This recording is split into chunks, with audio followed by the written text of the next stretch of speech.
Howdy, Space Rangers, Captain Phoenix here, and today we are talking about Mufasa the Lion King. Now, as you all know, I have a long and deep hatred for live-action remakes, and don't worry, that video on them is coming soon. However, with that said, you're probably wondering why I decided to give my time to watch the Mufasa movie, which is a prequel to the 2019 remake, which I famously hate for being a lazy retelling of one of my favorite movies of all time.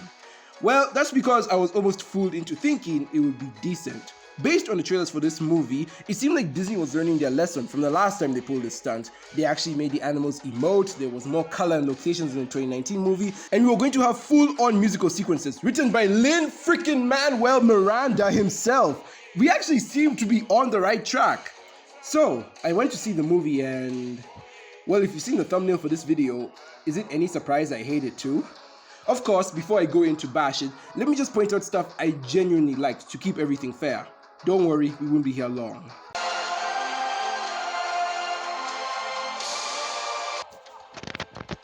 I'll start off with the novelty of this film. I like that it's not just another remake. This is a new story being told with Lion King IP that has never been told in previous Lion King media, be it the movies or shows. Mufasa's past was explored in some books, but this movie is obviously different from them. I like the fact that you can't find the story to this movie anywhere else. It's not a great story, mind you, but at least it's original for a live-action remake. The tribute to James Earl Jones at the beginning was also sweet, but I don't understand why they put it at the beginning of the film instead of the end like most other films do, but that's neither here nor there. And I said before, the movie also bothered to make the animals emote. I could actually tell when they were smiling or stressed. It's not a lot, but it is something. I swear, there was a moment in the film where Mufasa was sad and his ears drooped down, and I was physically taken aback because that's not something I expected from this series. However, the fact that I am praising this movie for allowing its characters to show emotion should already highlight to you just how bad the 2019 movie was. Bye Bye was also admittedly a good villain song. The scene itself was lackluster, especially compared to an official animatic that was leaked to YouTube, which is a million times better than the cinematic one, but the song itself was pretty good, even though every other song in the movie was forgettable aside from this one and We Walk Together.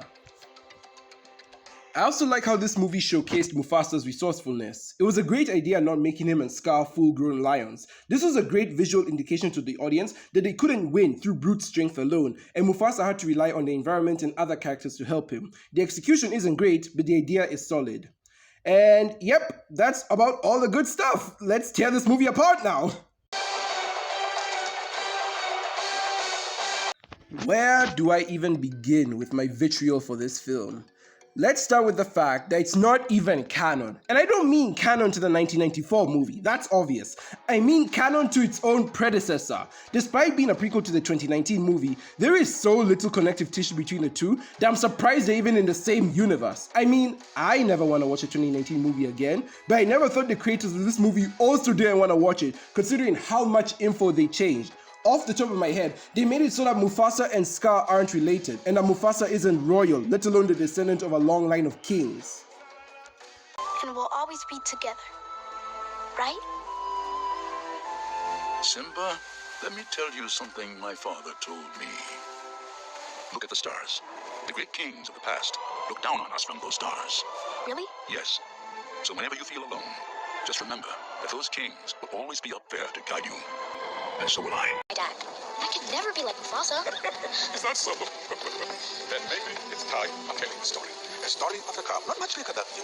A lion born without a drop of nobility in his blood. A lion who would change our lives forever. Along with that line, the great kings of the past, you would assume that Mufasa grew up in the Pride Lands, right? Nope! Apparently Mufasa was the first king of the Pride Lands and discovered it with Scar and Sarabi. Like, bro was always a pauper, apparently, instead of coming from a long line of kings. That still bothers me, but just that alone of Mufasa finding the Pride Lands, does that sound right to you in the slightest? Taka is also the one who gives himself the name Scar, when again, in other Lion King media, the name was given to him by others. It doesn't sound right having Scar give himself that name, because it feels like he just wanted to name himself something cool when it should have been a mark of shame. Why do I draw attention to this, you may ask? Well, fun fact for those who don't know, but the word taka in Swahili translates to trash in English, so the change from that to Scar is literally an objective upgrade. They also make Mufasa an orphan in this movie, despite again the 2019 movie making it very clear that he grew up with a full family, and to top off this crab cake, they gave him superpowers, but more on that later.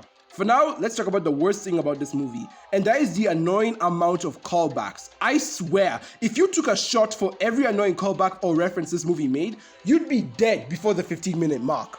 In the original, when the movie did something, it was to further the plot or show an interesting angle of this world. There was always something fresh the original did that sparked cultural relevance back then organically.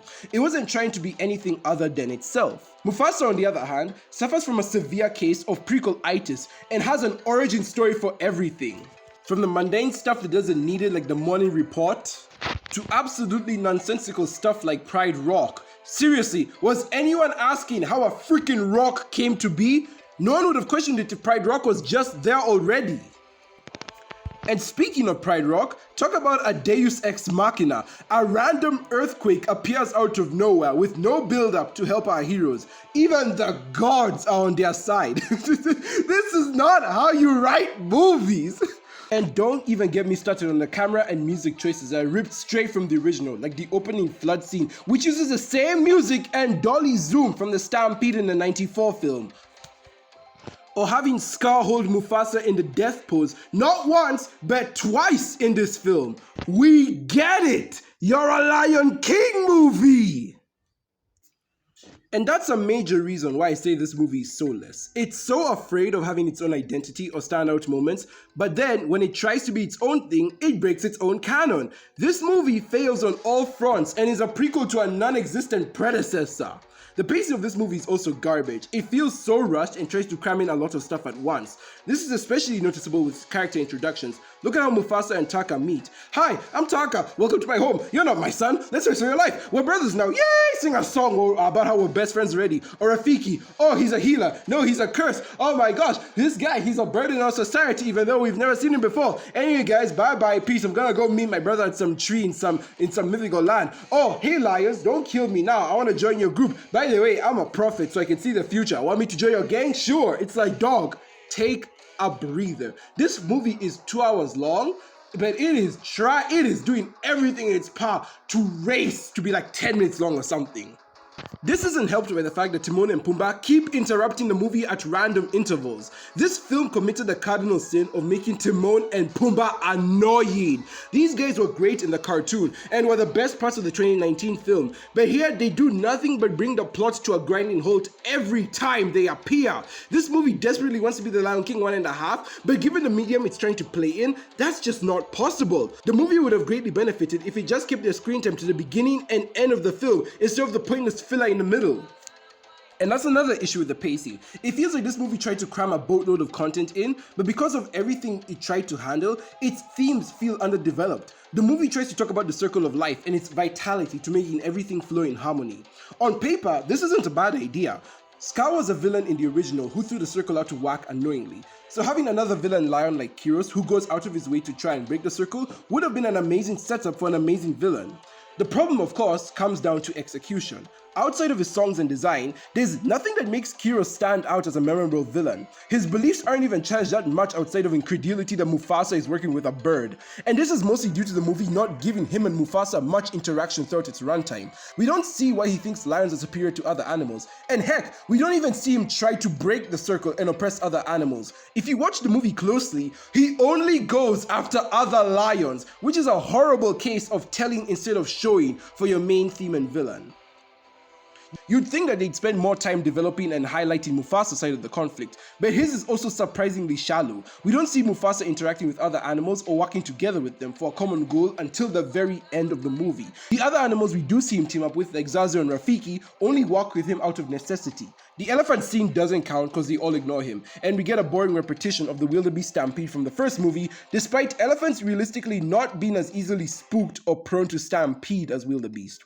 And when we do get to Milele, Mufasa's speech runs hollow because he's talking to animals we haven't met before, nor have a connection with. Bro, they don't know you. Quit yapping. So yeah, I feel like this movie could have cut out either a bunch of fluff it didn't need or been an extra hour long to exhaust its point. Scar also annoyed me as a character. He's no longer a cunning mastermind, but a whiny, rich, spoiled kid. Granted, his animate itself was also entitled, but the pettiness here has been cranked up to 11. Bro really betrayed his group because his brother got the girl he himself fumbled. Yeah, Mufasa stole his parents and royalty, but the way the movie frames it, it was all only because of Sarabi. The movie also decided to give him an arc of courage, and if you know anything about Scar, you should know that he shouldn't even be allowed to finish that statement.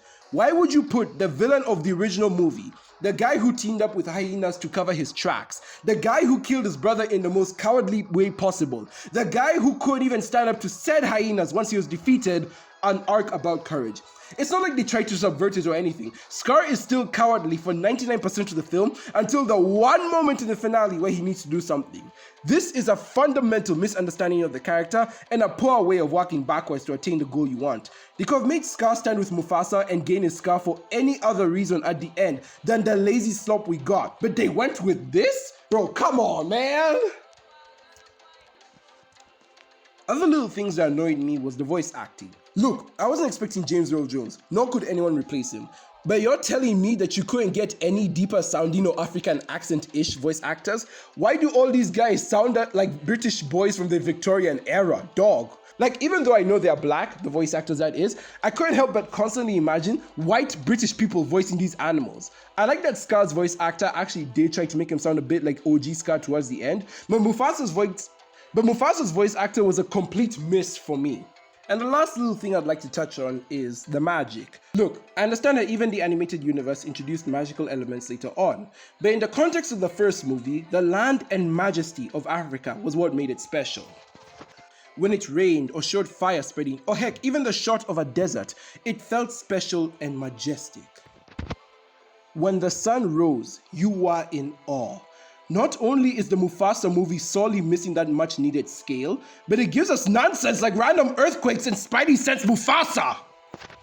I can't put it into words properly, but having Mufasa be this kind of chosen one lion completely misses what made the original special to so many people, or at the very least, to me. In conclusion, Mufasa the Lion King is just as lazy as the Lion King 2019 remake is, as it is soulless. It's not as bad or deceitful as that movie, but boy oh boy can I feel the executive corporate meddling here. The story doesn't make sense, the characters are all lackluster, the admittedly good ideas are watered down, and the pacing is nothing short of crap.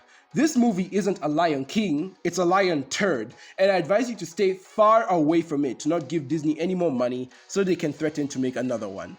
It's perfectly fine for kids who already like Lion King. It's a new story for them to chew on. But as I've said, and I will always say, you're better off just showing them the original cartoons. There's truly something special to be found there.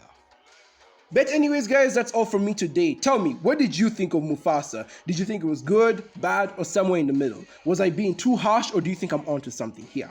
Form your own opinion and let's discuss below. But as of now guys, that will be all from me today. Thank you guys so very much for watching. Be sure to like if you like, subscribe if you haven't already, hit the notification bell to be part of the team, leave a comment down below, slap a cow, and with that, I will see you in another universe. Goodbye my Rangers.